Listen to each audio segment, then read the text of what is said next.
विद्यार्थी मित्रांनो, कालच्या तासाला आपण अरिथमॅटिक प्रोग्रेशनची काही उदाहरणं पाहिलेली होती. त्यातीलच राहिलेली उदाहरणं आज आपण काय करूया पाहूया. बघा, पहिल्या एक्झाम्पलमध्ये आपण the 11th term and 21st term of an AP are 16 and 29. Find the 41th term. How to find the 41th term? याच्यामध्ये बघा, फर्स्ट ऑफ ऑल काय करणं गरजेचं आहे. आता टर्मचा फॉर्म्युला आपल्याला we know that how to find the nth term. We know that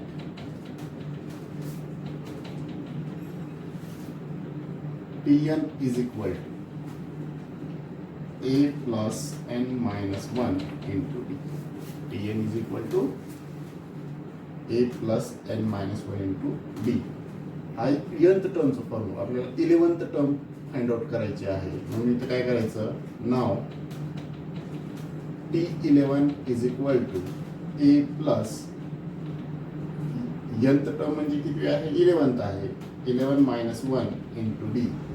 Therefore, the value of 11th term is 16 is equal to a plus 10. Equation 1. Similarly, for the second condition काय 21st term दिलेली आहे. मग now T21st is equal to a plus 21st minus 1 into d. T21st ची value आहे 29 is equal to a plus 20. आता आपल्याला 41th term find out करण्यासाठी a आणि d ची व्हॅल्यू माहिती असणं गरजेचं आहे. आणि इथं काय n ची व्हॅल्यू दिलेली आहे 41.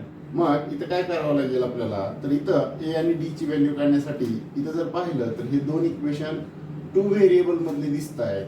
त्याच्यामध्ये दोन व्हेरिएबल आहेत a आणि d.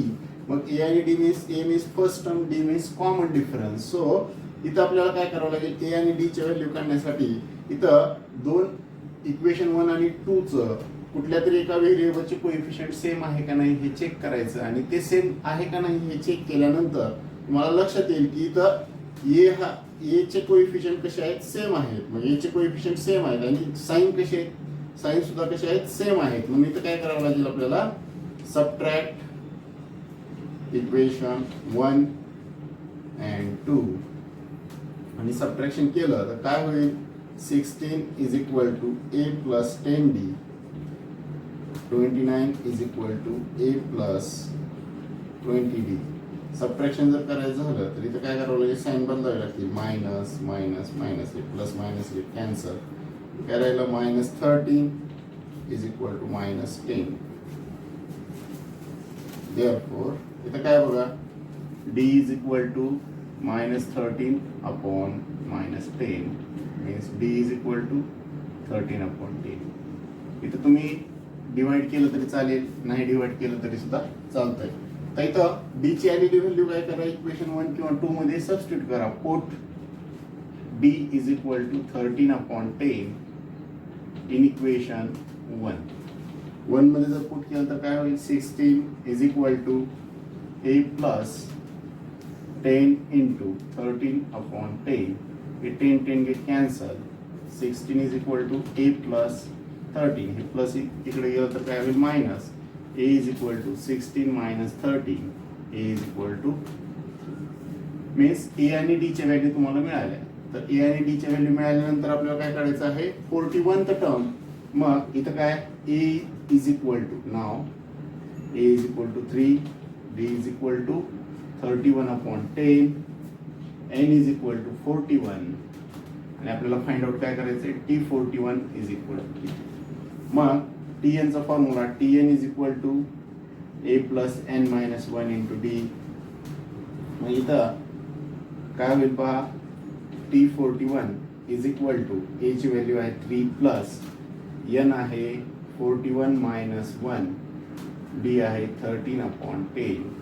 तर व्हॅल्यू सबस्टिट्यूट केल्या, 3 प्लस 40 into 13 upon 10. इथं काय करायचं आहे, भाग घालायचा. काय होईल, that is equal to T41 is equal to 3 plus 52. Therefore T41 is equal to 55 आणि therefore इथे काय म्हणायचं आहे, therefore 41th term is 55. इथं फक्त लक्षात कसं ठेवायचं की इथं आपल्याला दिलेल्या ज्या टर्म आहे त्या दिलेल्या टर्म वरून 11th टर्म 21 टर्म काढायचं आणि दोन व्हेरिएबल मिळतात तिथं म्हणून काय करायचं, ऍडिशन किंवा सबट्रॅक्शन कोएफिशियंट सेम करून. पण इथं ऑलरेडी याचे कोएफिशियंट सेम असणार आहेत म्हणून इथं काय करायचं, सबट्रॅक्शन करायचं, कॅल्क्युलेट करायचं. ए आणि डी च्या व्हॅल्यू मिळालेल्या नंतर ह्या nth टर्मच्या फॉर्म्युल्यामध्ये काय करायचे आहे, सबस्टिट्यूट करायचे आहे. अशाच पद्धतीनं आपल्याला आणखीन एक एक्झाम्पल पुढे पाहता येईल.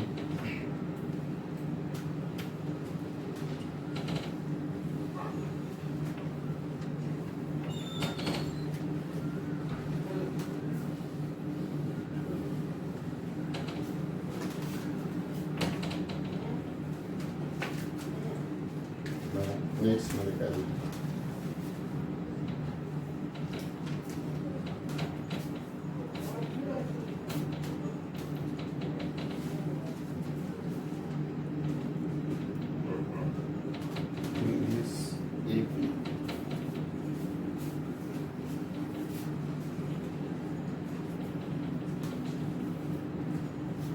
बघा, या एक्झाम्पल मध्ये काय सांगितलंय, 11,852 dash is the in this AP which term is minus 151.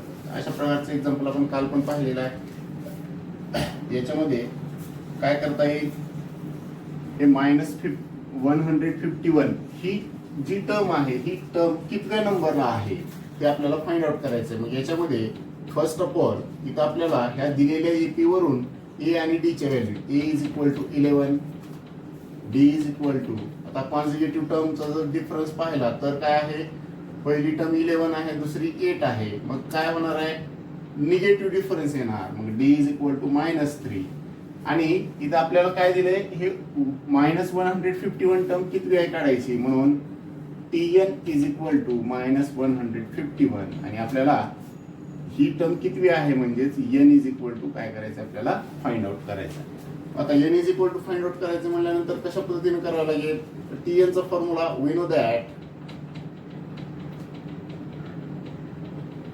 Tn is equal to a plus n minus 1 into d.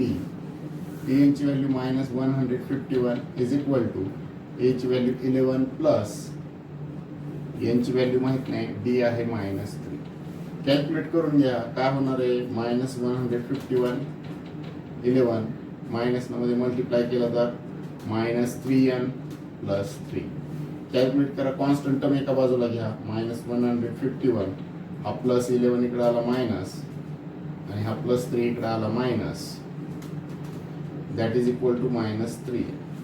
तर जर ऍडिशन करून घेतली तर इथं काय होणार आहे, -165 इज इक्वल टू -3 आणि multiply to divide, therefore n is equal to -165 upon -3 divide जर केलं तर n इज इक्वल टू हे मायनस मायनस प्लस होणार, 3 5 is 15, इथं 1 राहिलं, 3 5 is 50. देयरफॉर शेवटला आन्सर कसं लिहायचं, 55th टर्म इज -151. तर अशा पद्धतीने आपण काय करू शकतो की शेवटची टर्म दिलेली असताना ती टर्म किती आहे हे आपल्याला फाइंड करायला सोपं जाणार आहे. अशाच पद्धतीने आणखीन एक आपण काय करूयात, उदाहरण पाहूयात. बघा, आता या एक्झाम्पल मध्ये काय सांगितलंय, in the natural number from 10 to 250. आता फ्रॉम म्हणजे 10 पासून 250 पर्यंत. आता इथं कसं आहे, फ्रॉम आणि बिटवीन असे दोन शब्द येऊ शकतात. मग बिटवीन म्हटलं की 10 आणि 250 सोडून द्यायचं. तर फ्रॉम म्हटलंय म्हणल्यावर आपल्याला काय करायचंय, in the natural number from 10 to 250 how many are divisible by 4. म्हणजे इथं सुद्धा हाऊ मेनी डिव्हिजिबल बाय 4 म्हणजे इथं n चीच व्हॅल्यू काढायची आहे. मग इथं अगोदर आपल्याला 4 ने डिवाइड होणारी पहिली संख्या 10 पासून पुढची आपल्याला फाइंड आउट करावी लागेल. कोणती असेल तर natural number divisible by 4 from 10 to 250. इथे जर पाहिलं तर पहिला जो नॅचरल नंबर असेल तो आहे 12. तर 4 ने डिवाइड होणार आहे म्हटल्यानंतर 4 ने काय होणार आहे, एक्सटेंड होत जाणार. काय होणार आहे, 16, त्यानंतर 20 अँड सो ऑन. आणि लास्ट टर्म जर पाहिलं तर 4 ने डिवाइड होणारी लास्ट टर्म काय असेल, 248 असेल. आणि इथं हे काय आहे तर एपी असणार आहे, कारण का तर डिव्हिजिबल बाय 4 म्हटल्यानंतर कॉमन डिफरन्स कसा असणार आहे, सेम असणार आहे. म्हणून या ठिकाणी ए ची व्हॅल्यू 12, डी ची व्हॅल्यू 4, टीएन ची व्हॅल्यू 248. आणि आपल्याला how many number divisible by काढायचे म्हणून काय एन ची व्हॅल्यू काय करायची आहे, फाइंड आउट करायची आहे. मग ए डी आणि टी यांच्या फॉर्म्युल्यानुसार सेम मगाशीच्या एक्झाम्पल सारखंच we know that Tn is equal to a plus n minus 1 into d. तर व्हॅल्यू जर पुट करायचं झाल्या तर 248 is equal to याच्यामध्ये a ची व्हॅल्यू 12 प्लस n माहित नाही म्हणून n मायनस 1 आणि d ची व्हॅल्यू 4. तर हे काय करायचं, 248 इज इक्वल टू हे 12 पूर्ण मध्ये मल्टिप्लाय करा plus 4n minus 4.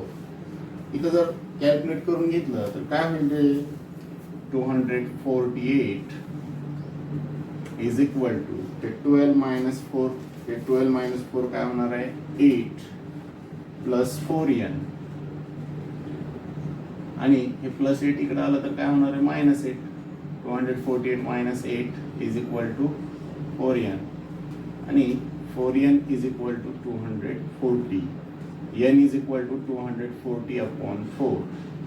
So n is equal to 60. आता इथे n इज इक्वल टू 60 आलं म्हणजेच how many numbers are divisible by 4. There are 60 numbers divisible by 4. मग इथं शेवटला आन्सर द्यायचं, देयर आर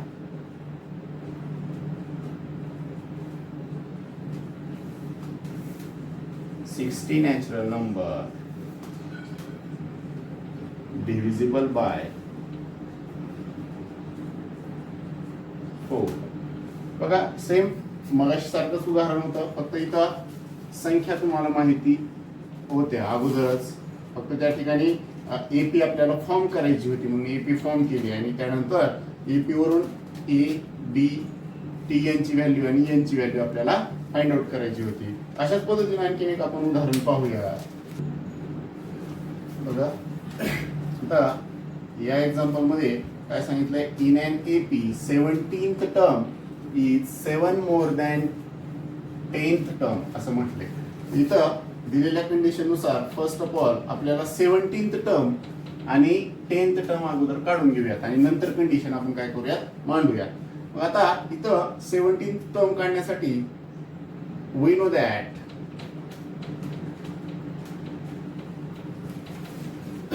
सेव्हन्टीन टर्म काढण्यासाठी टी चा फॉर्म्युला अगोदर ऍझ्युम करूया. इथं 17 term T17 is equal to a plus 17 minus 1 into D. तर व्हॅल्यू जर सबस्टिट्यूट केलेल्या आपण कॅल्क्युलेट करून घ्या. T17 is equal to a plus 16d. याला इक्वेशन 1. आता आपल्याला 10वी टर्म सुद्धा काढायची आहे. मग इथं काय येणार आहे, T10 is equal to a plus 10 minus 1 into D. तर T10 म्हणजेच काय असेल, याच्यामध्ये T10 is equal to a plus 9d. आता फ्रॉम द गिवन कंडिशन आपण काय सांगू शकतो, फ्रॉम द गिवन कंडिशन काय सांगता येतं, गिवन कंडिशन मध्ये 17th टर्म म्हणजे T17 इज इक्वल टू कसं आहे, 7 more than 10th term. 7 more than 10th term म्हणजे T10 प्लस 7. आता याच्यामध्ये फ्रॉम इक्वेशन 1 and 2 आपण काय करू शकतोय, व्हॅल्यू सबस्टिट्यूट करू शकतोय. व्हॅल्यू सबस्टिट्यूट केलं काय होईल, a plus 16d is equal to a plus 9d plus 7. आता इथं काय करा, हे सर्व एका बाजूला घ्या व्हेरिएबल असलेलं. a प्लस 16d हे प्लस a इकडे आलं तर मायनस, प्लस 9 इकडे आला तर minus 9d is equal to 7. तर इथं जर पाहिलं तर हे प्लस a आणि मायनस a काय होणार आहे, कॅन्सल होणार. आणि याच्यामध्ये 16d minus 9d 7d is equal to 7, म्हणून d is equal to 7/7. So d is equal to 1. आणि आपल्याला फाइंड आउट काय करायचं होतं, कॉमन डिफरन्स. देअरफॉर शेवटला आन्सर लिहायचं, कॉमन डिफरन्स इज 1. तर फक्त इथं महत्वाचं काय होतं, कंडिशन महत्वाची होती. काय सांगितलंय, 17 term is 7 more than 10th term. या कंडिशन नुसार आपण काय करायचं आहे, विचार करायचा आहे. फक्त इथं लक्षात ठेवा, कंडिशन व्यवस्थित मांडणी केल्यानंतर इथं फॉर्म्युले तुम्हाला मांडता आले, फॉर्म्युल्यामध्ये व्हॅल्यू पुट करता आले, तर एक कंडिशन वरून आपल्याला व्हॅल्यू काय करता येऊ शकतात, मिळू शकतात. अशाच पद्धतीचं आणखीन एक उदाहरण आपण काय करूयात. बघा आता या एक्झाम्पल मध्ये काय सांगितलंय, decide whether the following sequence is an AP, if so find 28 term. म्हणजे इथे काय सांगितलंय की ही जी सिक्वेन्स आहे, ही सिक्वेन्स अगोदर चेक करायची एपी आहे का नाही. जर ती एपी आली तर आपल्याला काय करायची आहे, 20वी टर्म काय करायची आहे, फाइंड आउट करायची आहे. आता 20वी टर्म फाइंड आउट करण्यासाठी फर्स्ट ऑफ ऑल आपल्याला काय चेक करणं गरजेचं आहे इथं, की ही एपी आहे का नाही. मग एपी आहे का नाही चेक करण्यासाठी फर्स्ट ऑफ ऑल आपल्याला ह्या ज्या टर्म आहे त्या टर्मच्या कॉन्झिक्युटिव्ह ज्या दोन टर्म आहे त्या कॉन्झिक्युटिव्ह टर्म मधला आपल्याला डिफरन्स सेम असणं गरजेचं आहे. म्हणून इथं काय करायचं आहे, आपल्याला डिफरन्स सेम आणण्यासाठी फर्स्ट ऑफ ऑल सगळ्या टर्म डिनोट करावं लागेल. t1 is equal to -12, t2 is equal to -5, t3 is equal to 2, t4 is equal to 9, t5 is equal to 16, t6 is equal to 23, t7 is equal to 30. तर इथे जर पाहिलं तर या सगळ्या टर्म मध्ये प्रत्येक टर्मच्या कॉन्झिक्युटिव्ह टर्म मधला आपण डिफरन्स काढायचा आहे. मग d is equal to t2 minus t1 -5 -12. आता इथं जर पाहिलं तर हे -5 आहे, मायनस मायनस प्लस 12 म्हणजेच काय असेल 7. Similarly for second t3 minus t2 2 -5, इथं सुद्धा हे मायनस मायनस प्लस होईल, डिफरन्स 7 येणार. त्यानंतर d is equal to t4 minus t3, इथं काय होईल, t4 मायनस t3 म्हणल्यानंतर 9 - 2 7. Similarly d is equal to t5 minus t4 16 - 9, difference 7 येणार.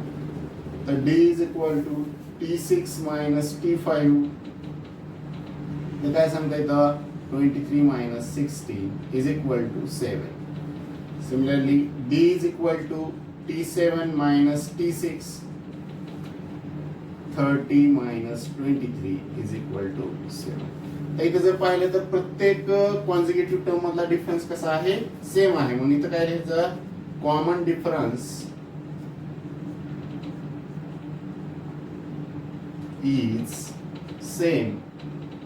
मग जेव्हा कॉमन डिफरन्स सेम असतो काय असतं, देअरफॉर गिवन सिक्वेन्स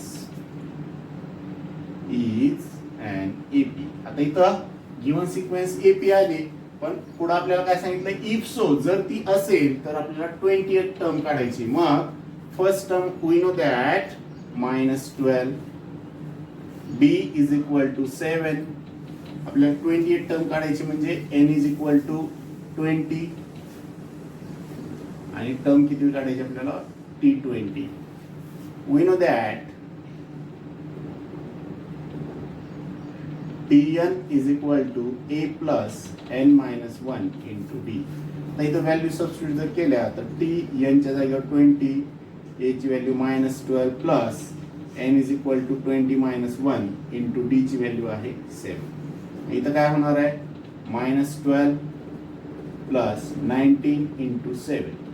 इथं यांचा गुणाकार करून घ्या, -12 19 7 जा 133 इथं सबट्रॅक्शन करून घ्या. Therefore T20 is equal to 121. म्हणजे इथं आता कॉमन डिफरन्स सेम होता म्हणून आपण काय केलं, AP आहे असं समजून घेतलं आणि नंतर काय केलं, T20 ची व्हॅल्यू काढली. Therefore 20th term is 121. तर अशा पद्धतीनं फर्स्ट ऑफ ऑल जर समजा इथं AP नसतं तर काय करायचं, given sequence is not AP म्हणायचं आणि पुढे सॉल्व्ह करायची गरज नाही. तर अशा पद्धतीने आपण अरिथमेटिक प्रोग्रेशनचा काही भाग अभ्यासलेला आहे.